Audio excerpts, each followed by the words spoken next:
Hey guys, welcome to another episode of the High Ticket Coaching and Consultant Strategy and Growth Show. Now, if you're watching this show anywhere else but within our private community called High Ticket Client Attraction Insider Circle, then be sure to come join us. Recently, we surpassed 6,000 members in our community. So if you're a coach, consultant, or service provider who's not already in there hanging out, then we'd love to have you. Now, today I want to introduce you to one of the members of our community, Tom Liebelt. Hey, Tom, welcome. Yeah, thanks for having me. Awesome. You're welcome, man. Great having you here. So, Tom, tell us, what is it that you do? Well, we market online courses. So we work with online course creators and market their products. It seems like the easiest thing to do is build a course, but then, selling it is where the problems come in. Yeah, that is so true. And we found that it's just one head too many for most educators. Like they got to come up with the content, they got to teach, they have to get the technical right, like all these pieces, right? And then marketing, which I've been in for 20 or so years, you can't just get in and figure it out immediately. It's just not going to happen. So usually what happens, they put out the course, they either get lucky and it sells, or they put it out in crickets, So for those that get lucky, they have problems scaling, right? Because then it's like, okay, well, I made this much money and now I'm stuck, or I'm not making any money, and that's when we come in. Awesome. So how far, where in the process do you meet them at? Do you help them develop the courses, or is it mostly the place where you meet them is when they're ready to market the course they've created? Like our sweet spot is when someone is selling organically, but just needs to scale, right? So like, let's say they've exhausted the organic traffic that they can get on YouTube, for example, and now they just want to get more, and then we help them move to the next level. The second one, and this is a very common problem, is, like I said, the course creators make the course, and they either put it out, no one buys, or they need to validate it, right? So the best point would be right before they made the course, like they have the outline and everything, because often during the validation, we find that the positioning's a little different than what they thought. So for example, they maybe have a public speaking course that they were trying to put out, but they realized after our testing that people want to learn how to persuade, right? And if they made a course on public speaking and all the assumptions that they have, then we get to the point where like, well, the audience wants this, the product is here, it doesn't really match, so you have to redo it. So like our sweet spot is like right before you made the course completely, and we try to pre-sell it. That's the best validation, I think. Yeah, that's so powerful. I know a lot of individuals, when it comes to creating courses, it's like they just jump right in, right? It's like, hey, this is my expertise, and this is just what I want to do, and this is what it's going to be. And then they create it, and then it goes to market, and they realize like there wasn't really a need there. That was just based on, well, that's just what you wanted to do. Like no one really wanted this, right? So you kind of want to meet them before they get to the point of creating something that whether it's just not going to work or no one is going to buy, right? Yeah, and the tricky part is, what you said happens in almost every business, right? Like people come with assumptions like, I want to sell this and the market should take it, right? So often they miss, but the only problem is, like I said, that the audience doesn't match the product or the service, right? So it's two pieces. With online courses, you have a third piece, which is the educator, right? So you need people who want something, then you need the product that gives it to them, and then they got to like you as the teacher, because if they don't like you as a teacher, they're going to go to someone else. So it's like this extra variable that most people don't think about. But if I'm going to learn from someone, I want to learn from someone I want to learn from, not from, just anyone, right? So if I'm looking at like 3 courses and then I look at the, introduction videos that sell me on things, I'm going to buy from the one who connects with me the most, even if all 3 are the same. So it's like a third variable, which, you could kind of think of it as a brand, but it's really just the educator. So you have 3 pieces that need to fit for the course to sell. Yeah, that is so powerful as well too. I know a lot of individuals when they do get into the online space, right? It's just going from a place of just creating the whole thing and then just saying, well, I just go sell it, right? Or try to sell it really. And then, as you said, the variation, which is people have to already know, like, and trust you, right? You have to become a person, because at the end of the day, if you don't like listening to someone, like what's the point, right? No one will, you just won't waste your time. There's enough other people out there to want to learn from than someone you're not interested in, right? Yeah, lately I've been seeing a big movement um, in the education space, the online education space, where people learn not from teachers, but from entertainers, right? You learn from stand-up and entertaining people how to teach in a way where people like it, because then you know, fill that last gap. But it's very important, and it's going to become more important as more money comes in and the competition gets a little tougher in some of the niches. Hmm. So you're saying you notice a shift where people are tending to learn more from entertainers, you said? No, the educators themselves, the ones who make more money, are studying entertainers and stand-up how to deliver things. You know, so instead of looking at, I'm going to learn from a teacher how to teach, they're like, well, the teaching part is easy, but how do I keep people involved and engaged? So they look at entertainers, right, and stand-up, how to keep people coming in, and you know, how to be a better communicator, storyteller. Hmm. So they look at different um, places to learn from, right, when they want to actually present. You know, like typically if we went to a presentation course, we would learn presentation from someone who teaches how to present.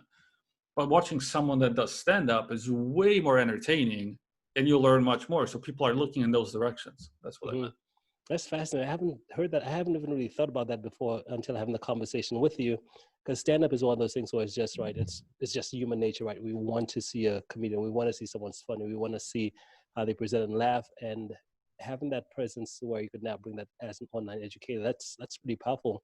Well, how did you come across that thread? What made you come across that? Well, so a couple things, right? One of them is partly what I do. And then when I'm looking at the markets who are far more ahead of our US market. So like South Korea, for example, the educators, the online educators are celebrities. There's actually celebrities in that country. They make a lot of money. And when you watch the videos, it's like watching an actor slash stand-up slash educator, right? And for myself, when I think of when I'm selling, um, if you can, you know, tell a story, if you can get the timing right, and just instead of a punchline at the end, a joke, you make a sale. Well, with an educator, instead of a punchline or a sale, you give that piece, that knowledge, right? So you're telling people something, and they're embracing it, they're entertained, and at the end, bam, you taught them something, and they, you know, they soak it in because it's just so good. Um, so it's just following that kind of path um, that I've Hmm. been looking at. Yeah. Yeah, yeah. So what is that formula then? What are you seeing as a formula to where, let's say, someone does want to say, okay, that sounds pretty interesting in terms of now, instead of me just going out and just giving content just to be like, hey, here's the facts, here's this, here's that, here's this thing right here. What are you seeing as a process for combining whether the education with the stand up, those types of processes, I guess. Well, it's tough, right? It depends on how you learn. You know, like Hmm. I know a lot of my peers who are actually doing stand up in improv in different places, right? They're taking improv classes or going to amateur stand up nights.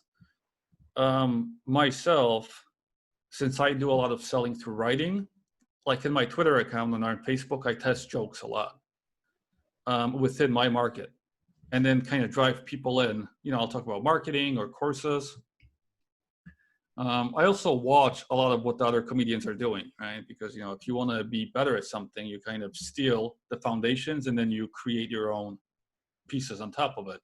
So Hmm. that's my way, but I mean, it's different for everyone. You know, like I said, some of my friends, they actually go and do stand up and try to get better at that to become better speakers and better entertainers and educators and salespeople. Yeah.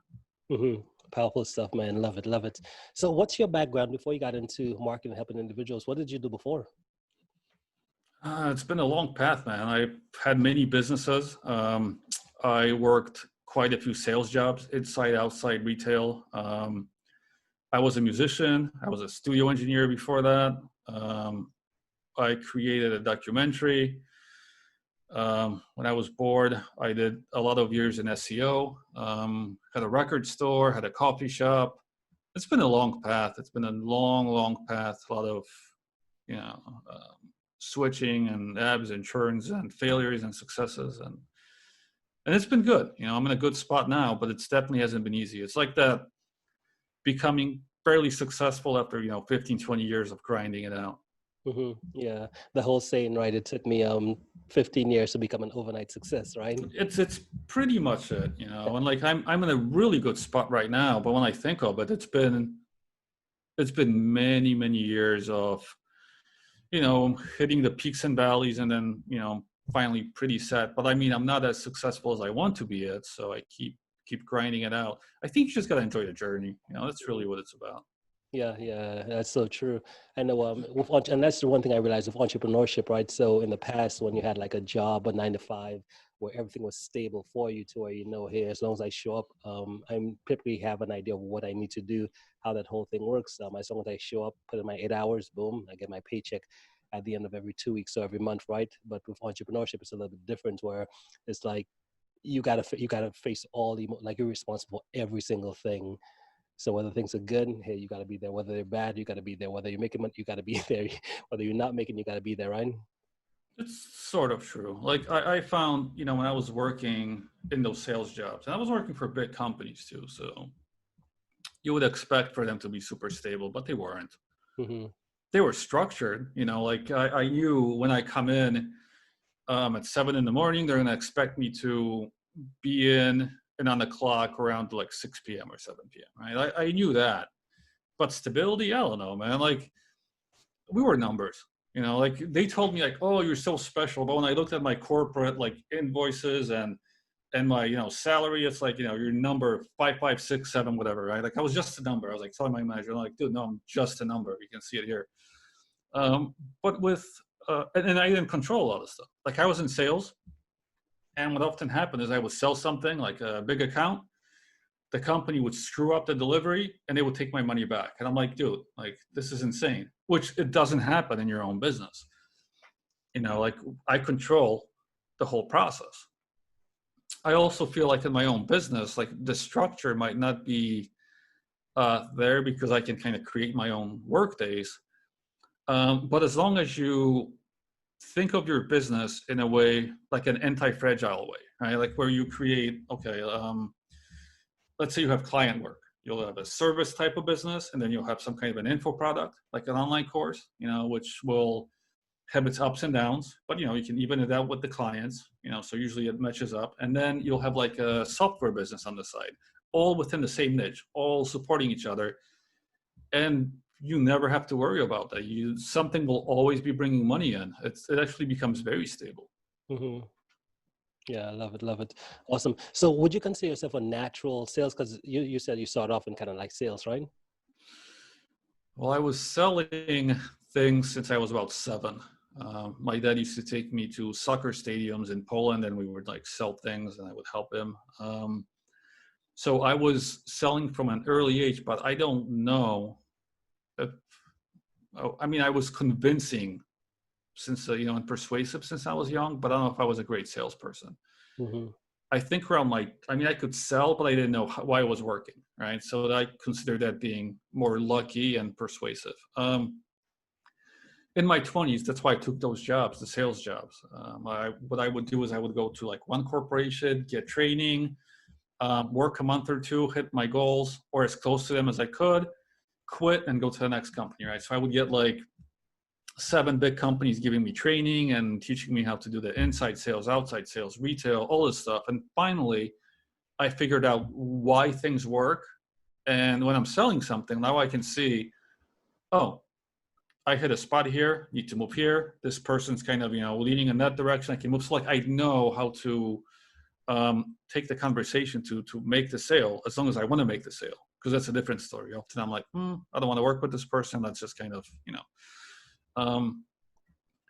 but it did take a long time. So you do need to get practice. You do need to have some kind of training. I feel like you can't be a natural Michael Jordan, right? Like he wasn't a natural. Like if you look at his history, he was coached a lot, and he was actually kind of average for a long time. So it takes a while. Like for me, I would say I felt I was natural for about 10 years, and then it took about 4 or 5 years of really getting into it to come up like, okay, I know how to sell now. So again, 15 years. Yeah, I love that. Love that. It's all just as far as got to keep improving, right? Yeah. Well, it's one thing about improving and versus just doing the same thing over and over, because I see that a lot too. Like people will be doing kind of the same thing without improving for years, Hmm. right? There's a little nuance there, right? Like, have you really improved, or are you just repeating the same thing over and over and over again? Hmm. Yeah, that's a good insight, man. You got some pretty good. You got some pretty valuable knowledge there. Um, that's some pretty good stuff because you could see the finer details, right? Just like as you said, thinking that you're doing different or you're doing better things, but then realizing that you've only just repeated what you've done in the past versus actually taking on a whole new journey and doing something different and getting better in that aspect. So I guess what in a sense, because where you are with yourself right now, your business and what you got going on, what drives you at the moment? What's that vision that you taking your company towards? So we all move through different um, like places in our business, right? Like in the beginning, it's a lot of confusion, a lot of hustling. Then you might have to figure out your why, because when you hit those hard moments, you're gonna want to quit often, or just give up, or take breaks, or get frustrated and go play video games, or whatever people do. Like in my case, it was more of just getting burnt out, right? Because I would just work so hard and then get burnt out, and I just kind of feel like I don't feel like doing anything for a month or two, and so your why at some point will get you through that. But after that, eventually you'll hit your goals, right? Like when I had, and my initial goals were to make this much money, have this type of company, have this much freedom. Okay, you hit all those things, and then what? You feel like every goal you put out, you're going to hit, and then there's nothing after that. So you have to sort of start kind of loving what you do. It's kind of hard to explain, but not just enjoying the journey, but actually like loving your craft. So I don't mean love your job, because you're going to have parts which you don't like doing. And the more successful you get, you can kind of avoid those. Like with me now, we don't like doing the technical things. So I'll tell like my prospects, like I just did today, I was like, I'll take you on, but I'm not doing any technical stuff. And if you make me want to do technical stuff, I quit. I'm going to quit on your project because I just don't want to do it. So what the freedom gives you eventually is you can not only pick your clients and your work, but the parts that really annoy you can kind of keep them out. And then you can just focus on, whether it's like copywriting or getting better at speaking or sales, like you can focus on that one piece, and that will drive most of it forward, as long as it's a driver in the business, right? Like for me, I'm lucky because I love the marketing aspect, and I love getting better at speaking and kind of, doing the podcast and things like that, which all drive my business. But I know I'm still not great, not even close, right? Like in my podcast, people say, oh, like your last few episodes, I've listened to it, they're amazing. What should I do now? And I'm like, well, if you want to keep loving my podcast, do not ever listen to the first 100 episodes, because, they were pretty crappy, I think.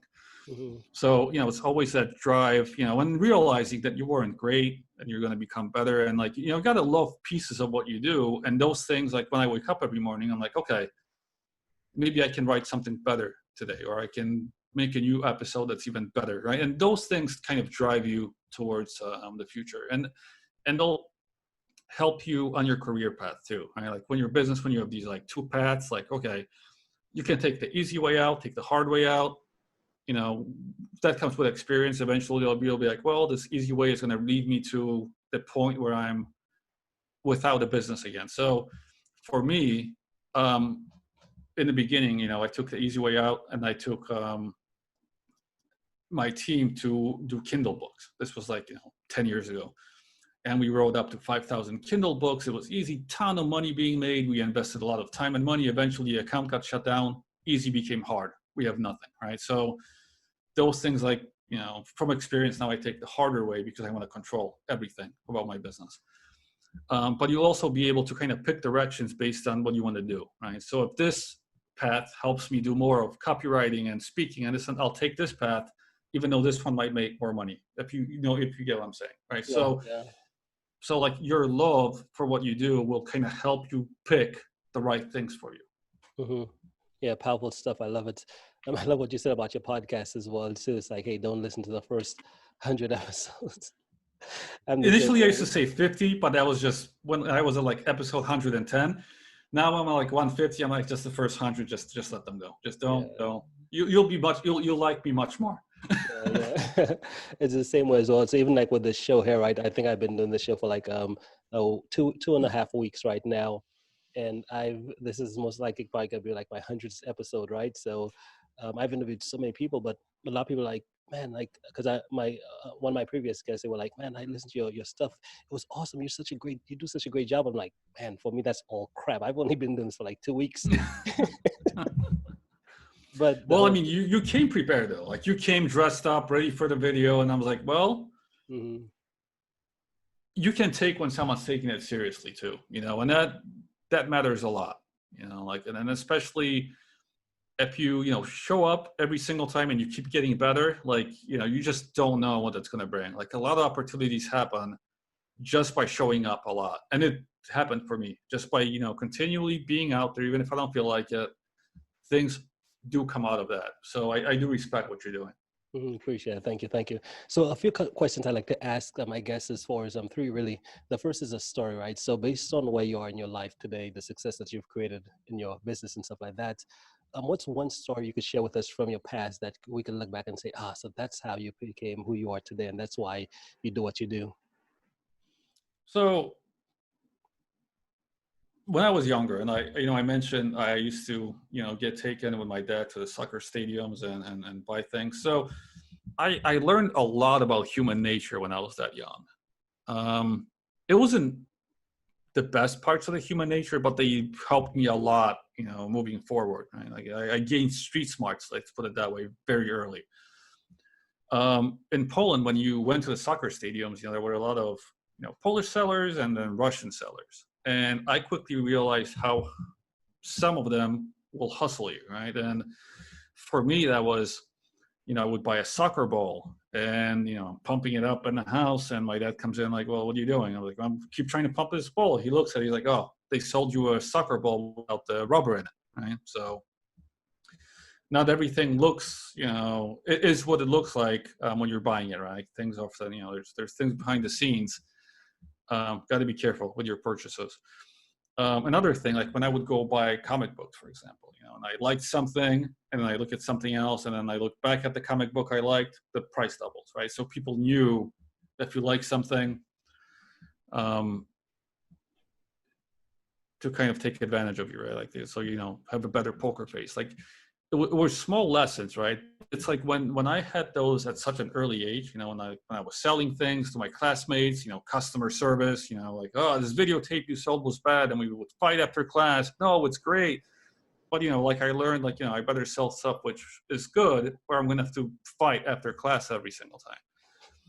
So yeah, I mean, these were kind of funny lessons, but they've stuck with me. Like I'm careful before I buy things. I make sure I don't show too much enthusiasm if I want something, and this helped me a lot in negotiating big purchases now, like cars, or when I'm selling a car, so a lot of the lessons that I kind of, got better with time, like all came from those early, like dealings I had. And that's thanks to my dad, like, because he took me with, and he's like, yeah, try selling this VCR, try selling this tape, go around, buy something. And every day was a new experience, Mm-hmm. always learn something. So for me, it was mostly that I can remember that really kind of shaped me. And the one thing that I realized, and that kind of planted the seed, is, when my dad would bring things, he bought them for here cheaper, and then he sold them here for more. It was just like, oh, so you can take the same thing, and as long as there's a price difference between what you buy and sell, you can make a living, which, seems very simple to us, but as a kid, it was very powerful, being Mm-hmm. like, oh, if I can, create a need with these people, but I can get something here that's not really, wanted very much, I can, an arbitrage, if you think about it, a lot of businesses created tons of money especially in the early online days with arbitrage. Tons, just by, in the beginning was ads, like they would go somewhere where things were being sold cheaper, become an affiliate, and then drive traffic for even cheaper. Like it was, people just used Google for advantage and but it's, a lot of these lessons helped me along the way. And I still think about those days. Mm-hmm. Love it, love it. Now, what about skills wise? What's one skill you'd say you've mastered that's gotten you to where you are today? Sales, man. Like if you can sell, you're always in business. Everything else that I do, and delegation and team management and all this stuff, like it's all great. But I'll tell you this, man, money solves 90% of these business problems, as long as you sort of have a decent product or service, because then you're going to have all the problems. But if you have that, and you can sell it, like you're fine. You'll always be fine. Mm-hmm. Love it, love it. And final habit, what's one habit you've developed that's really gotten you to where you are? Habits. Doing things that I don't like. Sometimes it's one of these things like